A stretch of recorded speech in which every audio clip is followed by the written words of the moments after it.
So let's look at global real GDP. Okay, so this is the baseline forecast. Yeah, okay, fine. Don't get the complexities in here. All we're looking at here is the advanced economies.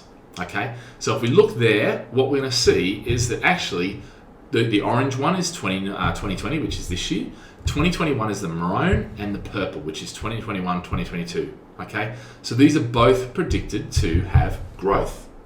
Yeah, which means yes, things may drop off, but actually they're likely to come back. And so these sort of things, this is good news. It means that actually, and as I looked around, I was quite surprised. The worst case scenario I can find for house prices, which has become typical, is the Bank of England. Okay, and normally they do a fan, and people publish the fan, the bottom of the fan. That's 16% drop. Okay, so that's where, if you like, worst case for house prices. But actually, nobody's really predicting 30% drops and all that sort of stuff. I know there's headlines coming out saying it's going to be as worse as the Great Depression and things like that. But I think a lot of that commentary is more about the share market and the potential that could happen there. And a lot of that is, that's gaining column inches. It's not necessarily, in fact. So actually, most people are saying, it's not going to be beautiful next, for the first 6 months of next year.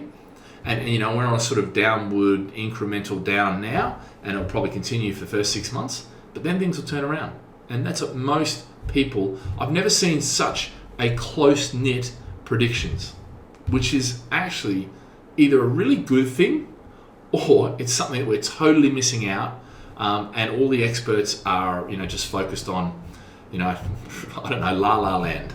So it may well be that. We'll see. Look, guys. I think one of the interesting things here is that we've got to look at this, and as investors, we've got to say, how does this impact our own portfolios?